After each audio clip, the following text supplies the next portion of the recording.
Welcome to the Mike Litton Experience podcast. Mike has over 31 years experience in real estate, finance, and investing. He's passionate about being a father, a teacher, a realtor, an investor, and a leader. Everyone has a story, and our passion is to help them tell it. And now, introducing the host of the Mike Litton Experience, Mike Litton. So what can you expect from the Mike Litton Experience? You can expect stories that will inspire, motivate, advice that will sharpen your focus, and expert information on real estate, finance, and market conditions. The brain stopped evolving in your early 20s, but we can actually see now that your brain continues to evolve and grow and change and morph right up until the day you die. Now, not as quickly as it does when you're younger, but it absolutely does. And so we can use something called neuroplasticity or self-directed neuroplasticity to help train our brain for the better. So what that is purposefully focusing attention on things that evoke positive emotion, because the more we do that, the more it becomes natural. It's a way to start counteracting that negativity bias, which is just in us, in us developmentally, and being sure to focus on, perhaps something that I do every day, reflect on 3 wins. What are 3 things that went well? Because you'll always find the things that you didn't accomplish and the things that didn't go well. But what are 3 things that went well? What are the 3 things that you're grateful for? There are tremendous benefits of a gratitude practice, and I know most of us don't do it. But, thinking about it in the most basic term, we have a negativity bias.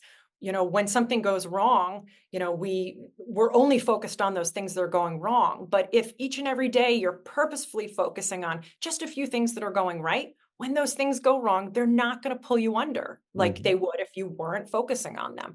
So that's the idea of using self-directed neuroplasticity and, really evoking the positive. That's awesome.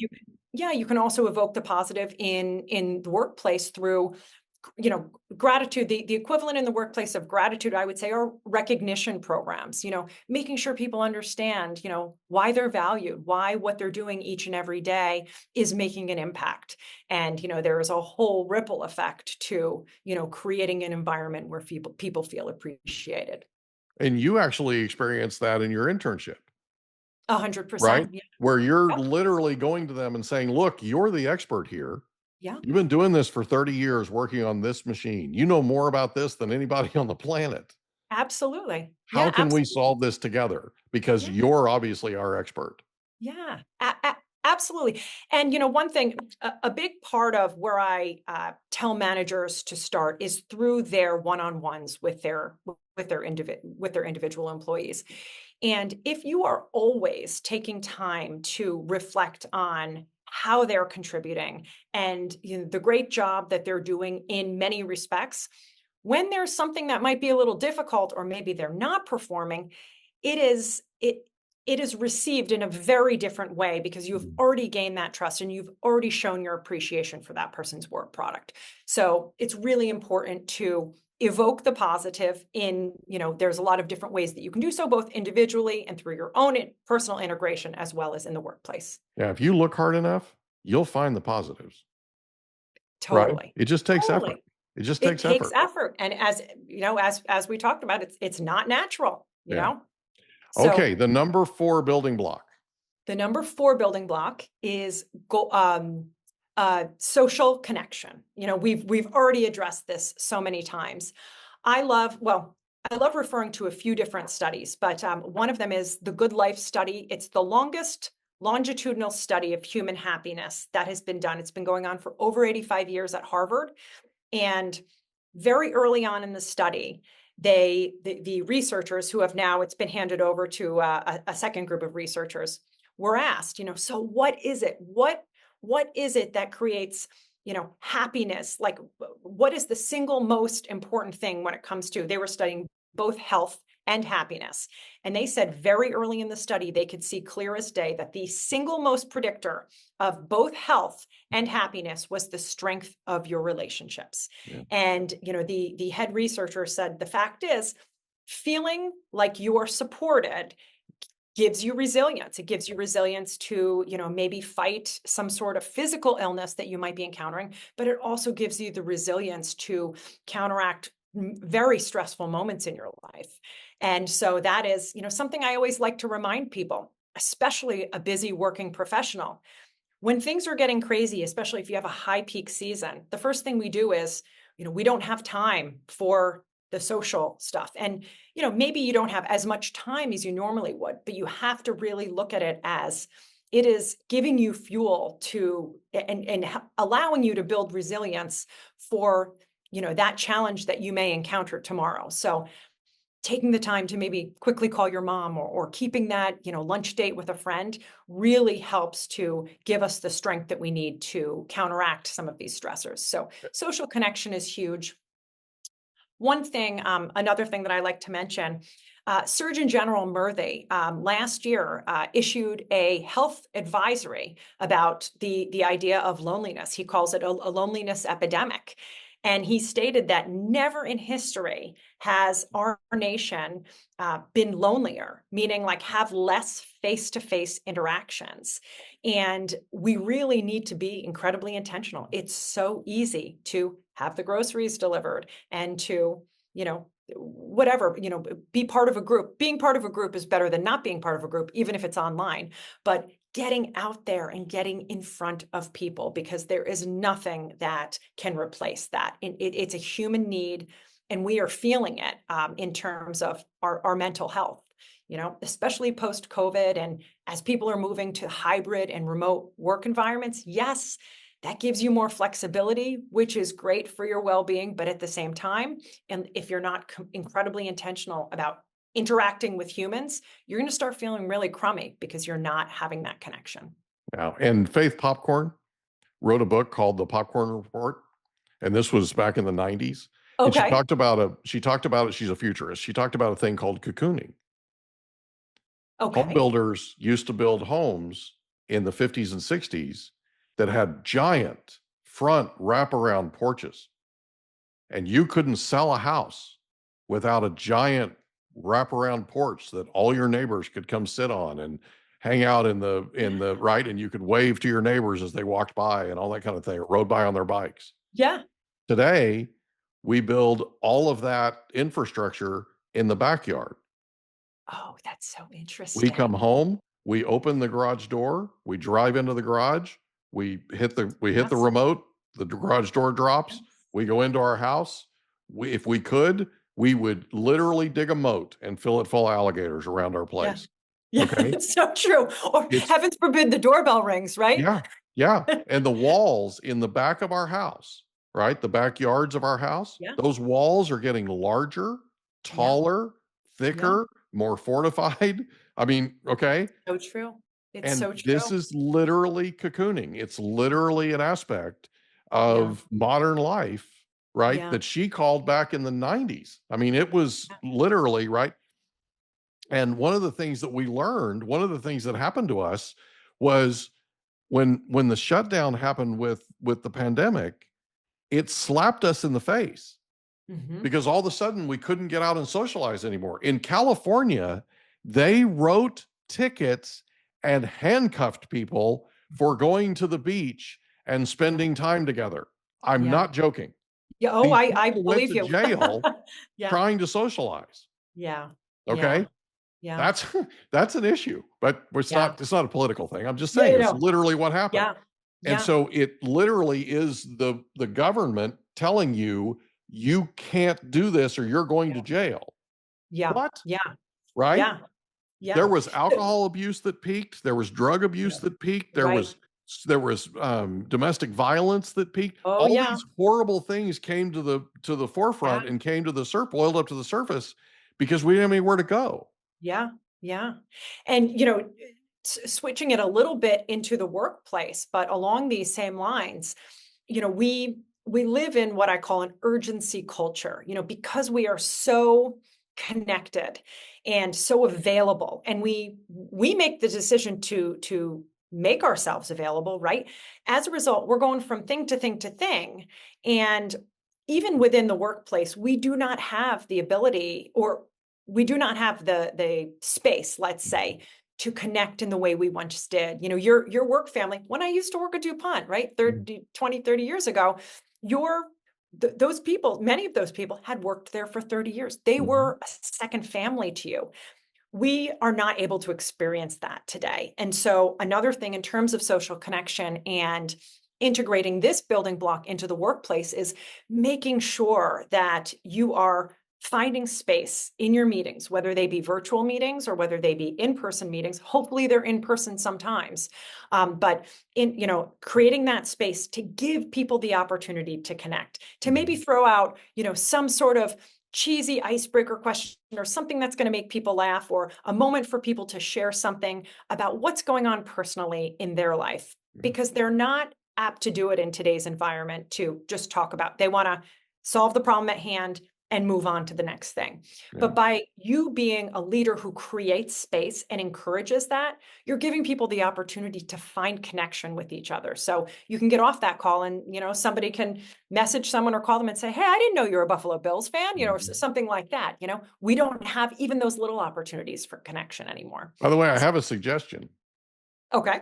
Get together as a group, like your work group, get together as a group and go volunteer.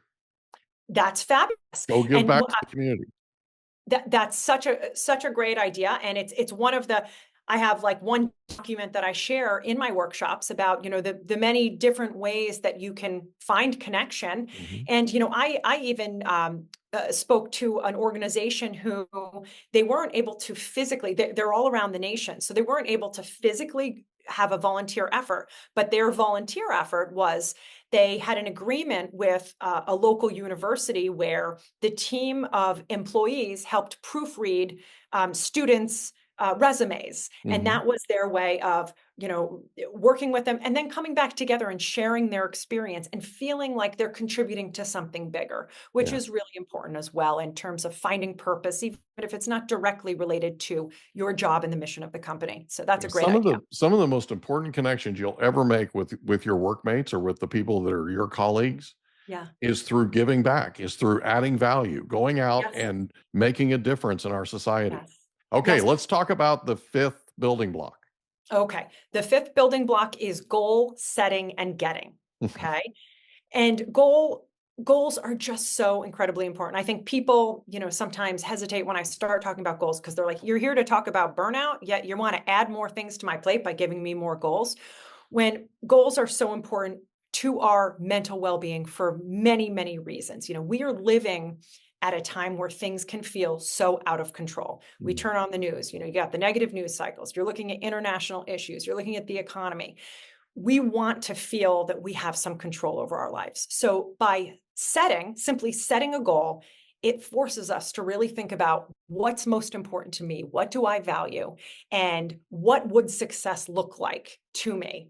And then from there, it gives you the opportunity to start creating a little bit of a blueprint. And that blueprint's going to change and change and change, but it gives you direction, okay, in a world that feels so crazy. And then last but not least, why goal setting and getting is so important is because even if you, drop these little micro tasks in working your way towards that big goal, every time you purposefully set out to do something, even if it's as simple, Mike, as the only thing you can do today to move towards that particular, goal is, find out the meaning of some term in this new field you want to get into that you don't know what it means. But doing one little thing that moves you in that direction because it gives you that burst of dopamine, and it's like the good dopamine, not the bad dopamine, that helps you feel like you're contributing and that, you're motivated, and it's a natural mood booster.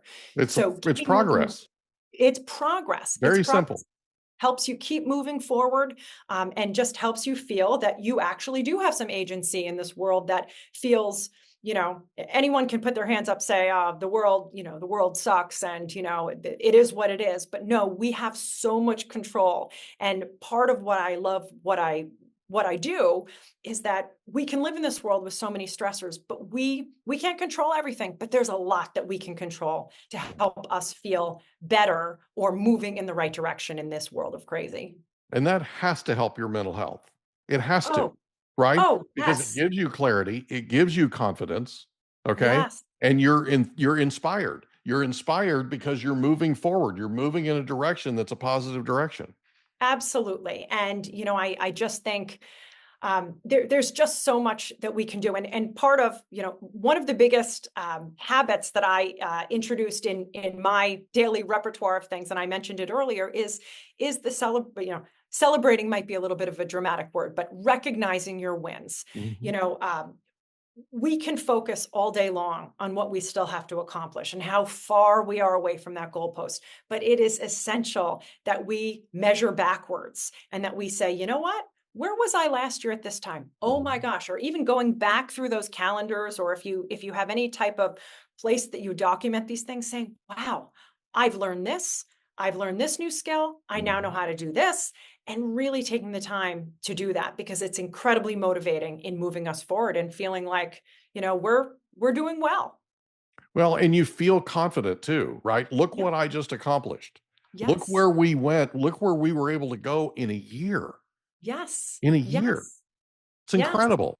Yes, much more confident than if you just continue to read about, where you need to go to from where you are today. Action builds confidence. And I so, totally agree. continuing to take those tiny micro steps in the direction that you want to move in just helps everybody to feel better. And, getting back to the workplace and integrating this in, one of the biggest complaints of Gen Z when looking at why they're not engaging, this was from a 2024 workplace well-being Gallup poll. And, they asked these Gen Zers who had the most dramatic drop in engagement since 2020, why aren't you engaging? And one of their biggest complaints was, I don't feel like there's a lot of personal development for me. And my manager isn't reviewing my progress with me, and whether they are or not, of course, I'm not there in the room, but I can guarantee you that the best in-class managers are making it crystal clear in every interaction with those individuals, where they're moving, what they want to accomplish, making sure that they're feeling motivated, making sure that they're upskilling and giving them the opportunity to grow professionally. And, as a result, retaining them, Yeah. And retention's a big deal. If you've It's ever a owned a business and employed people who you had to train, Yeah. right? Yes, yes, yes, and Retention is a big deal it's a because really every big deal. single time you lose them, and by the way, if you're good at leadership, if Mhm, you're a good leader, mhm. you won't lose people because of money. And by the Yeah, way, everybody in yeah. corporate America just went, you're full of it. Okay. No, It's true. I It's absolutely true. It's not about the money. It's about how fulfilled they are. Mhm. If they feel like they're fulfilled and they're a part of that team, like Correct. that person who was the machine operator, right, when you were in your internship, Mhm. if they feel like they're a part of the team and they're fulfilled in what they're doing, they'll Mhm. work for you for longer, for less. It's Yes, when they yes, don't feel fulfilled that they have to try and figure out that dopamine thing, and that's where yes, they go to money. yes, Right? And when it yes. becomes about money, everybody's going to pay a little bit more than the other one. It's always Mhm, going to happen. mhm, And then mhm, you as a company have to come back and reinvest in, you have to go find new people. You mhm, have to reinvest in training them. You have to get mhm, them up to speed. And I mhm. mean, come on. I 100% agree. And more studies are showing with this next generation of workforce that are coming in. And so now Gen Zers, as much as people can gripe about them, they know what they want. And, Mhm. although salary is important to a level, their work-life balance is more important, I would say, to the majority. And so when you're creating these job roles, they are looking for people who are mentioning mental well-being, work-life balance. It is an absolute priority, and there have been study after study that shows that they will pass on a higher salary for the lifestyle that they want. Yeah. And it's a new world. It's very different than the way we grew up. But at the same time, they're dealing with the after work stressors that we didn't have, like this constant availability. And so I think it's more important that they're able to turn things off, be able to focus when it's time to focus at work, and be able to turn things off and segregate those parts of your life as much as possible. They're also, by the way, coming into the workforce with a lot less in the way of social connection skills. They're meeting Yes. us. They're meeting us like I'm sticking my hand out and I'm looking them in the eye and they're Yes. looking at my shoes. Yes, yes. Okay. Yeah, yes. I So, was told that was disrespectful. yes. You So don't one do of that, you know? so I just want to talk for a little bit about Gen Z because I do. It is one of the biggest biggest I don't know if complaints is the word. Let's just say the older generations truly do not know what to do with this next generation. And they are always looking for, even though it's not specifically what I teach, any advice that they can get. But one thing I like to kind of bring people back to, because I like to look at kind of the sociology of it a bit. So when you take a look at how this generation was raised. I mean, it's the first, so I'm talking the younger of the millennials and Gen Zers. It's the first generation to be, born as digital natives, right? They had that device probably in their home, maybe in their hands as toddlers, okay? And not because there was any, anything to blame with parents like me. I mean, we didn't know better. We got this new thing called an iPad and we're like, "Oh my gosh, there's this great alphabet app and my kid can learn how to say his alphabet and read 2 years before I did." You had no idea. And so, in addition to this way of life where we were getting them to focus more inward and less outward, okay? Then add on to it, I really love listening to some of the studies and the meta studies that have been evaluated by Jonathan Haidt. I don't know if you know who the author of the Anxious Generation. He's like a New York Times bestseller right now. But he's a social scientist who talks about the fact that then when we started going into like the 90s and the 2000s, parents of my generation, so I'm Gen X, started becoming much more involved in their kids' life. We overscheduled them. We had them signed up for all this stuff, and we did not create opportunities for these kids to kind of fall down sometimes, to be the kid who wasn't chosen on the pickup, basketball game across the way, being the kid who was excluded because everything was so micromanaged. And so now you have this group of kids who did not have experiences that ended up really building these life skills that they need in the workplace. And then add on top of it the fact that, what Jonathan Haidt calls these devices are experience blockers. They did not get the opportunity to connect with humans because they thought they were connecting with somebody, but they really never had a great friend because most of their interaction was through asynchronistic communication. Right. So, you look at how it came to be, and it's really hard to blame these kids. They are a result of their environment, and they have great skills in some respects, right? But how do we find a way to work with them and help them develop these skills that don't come naturally to them, like socialization?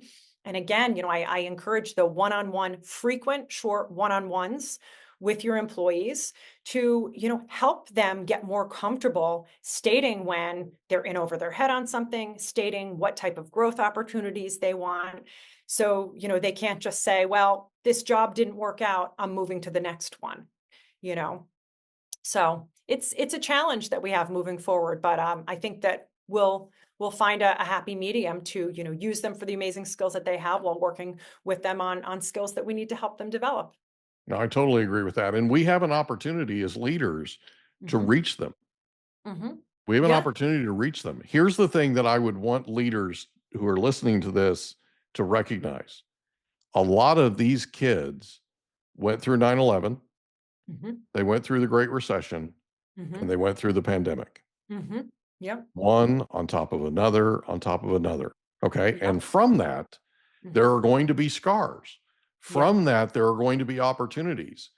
I Mhm. think one of the best things a leader can do, and again, this is my opinion, right? Mhm. But I think one of the best things a leader can do is sit down one-on-one with their employee, the person that they're in charge of, and ask them, let me ask you a question. Is there anything here that makes you uncomfortable? Is there Yeah. anything that you're doing here that you just don't like. Mm-hmm. That's Yeah. not fulfilling for you. Yeah. Yeah. Tell me about that, right? Absolutely, Mike. But most managers are not comfortable doing that Yeah. in today's world. Well, I they're think afraid they of what feel they're that going to hear. and it may open up something that they're really uncomfortable with. I also think this generation has vocabulary around mental health that's Mhm. uncomfortable to the rest of us all. Mhm. Uh, Now, it doesn't mean, and another thing that I encourage leaders to recognize, just because you're asking somebody an open-ended question like what you're saying in that one-on-one, like how is your ability to manage your stressors these days? How is your workload? Doesn't mean that you have to be their therapist. It means you have to be really clear about where your mental health resources are and Mhm. be able to funnel them in that direction, but you don't have to be their therapist. And I think that a lot of the time in today's world, you don't even want to open up something that peripherally is related because you are not ready, to take on that challenge. But I absolutely agree with you. Asking those questions, those open-ended questions about, how are things, what can I do to better support your growth? Those types of questions are, the coaching type questions that will really help create, there's this other buzzword. Oh, I'm forgetting what safety, um, psychological safety. Mhm. Okay. Psychological safety is this word that we're all hearing. And really it just means, how comfortable you feel bringing up if you're having a challenge in your workplace. And, so most organizations are trying to create a psychologically safe workplace so that people will come to them if they're feeling challenged in one way or another. But simply creating an environment where it's more comfortable to come to their boss and have that conversation, it could be a really easy fix. But if you never create the environment that feels safe for them, they'll never bring it to you and they'll move on to somewhere else. And Exactly. They'll chances go are, where it is, yeah, right? exactly. Because they'll have a conversation with a friend of theirs who's probably Gen Z or Mhm. an older or a younger millennial, right? Or older Yeah, millennial. And they'll have a conversation with them about, oh, well, this happened at my company and it made me uncomfortable. yeah, It could be at Thanksgiving dinner, it could be at a yeah, cocktail party, it could be yeah, anywhere, right? yeah, They could be out yeah, running together or whatever. And they're having this conversation. They go, well, you know what? At our company, they have open conversations about that. At our yeah, company, our supervisors sit with us and go over that kind of thing. And yeah, there's an open dialogue, right? We yeah, can always go to them if we feel uncomfortable. And it's like, yes, right? They're going to end up yes. standing up with them. Yes, exactly. And I think I really want people to recognize that creating an organization that focuses on well-being is not just having an EAP program and having mental health resources and kind of putting them aside and knowing that they're there and saying, well, I checked off that box. It's integrating support into every conversation you're having in an open and safe way so that people feel supported.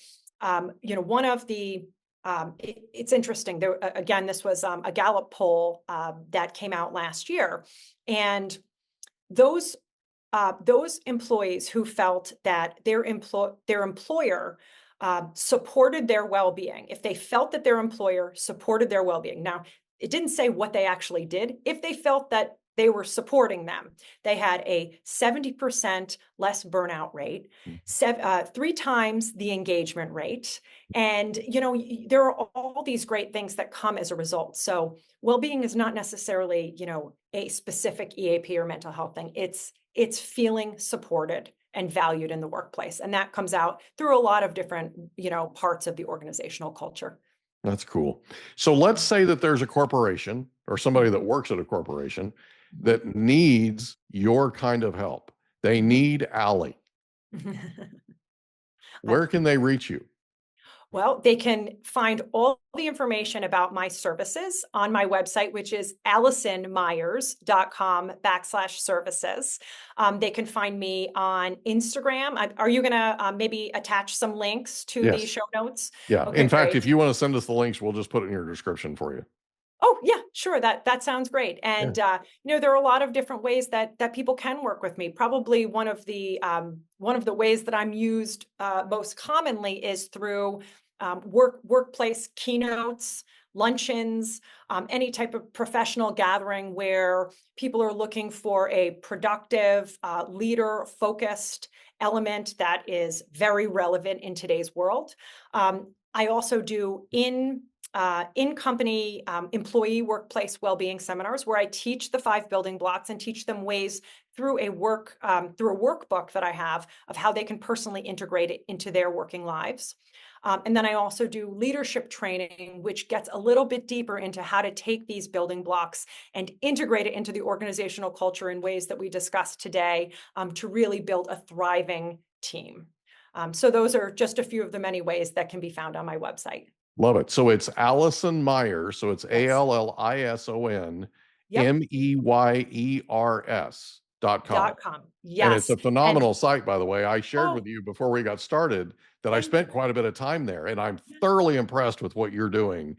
And I Oh, thank you. know that corporations need you badly, Yeah, thank you so especially much. today. Well, I don't trust anybody who says that they don't need to learn how to manage their stress a little bit Yeah. better than they do today. So I know it's something that's absolutely a need. It absolutely lights me up to teach some of these things, both because I love talking about the science behind it and the studies that have been done, and because it's such a critical need right now. So It I really so is. appreciate, Mike, you taking the time to have me on your website and to share this good word. Thank you so much for being here. This has been a lot of fun. Awesome. Thank you. Thanks, Allie. We hope you enjoyed another episode of the Mike Litton Experience. If you did, do us a favor, smash that subscribe button, tell your friends, family, and coworkers about our program, and wherever you get your podcasts, please leave us a rating. It helps us to connect with quality people just like you. And that's a wrap. Another episode of the Mike Litton Experience in the books. Reach out to Mike on Instagram at Litton Realty. Want to meet with Mike? Check out calendly.com/Rio760.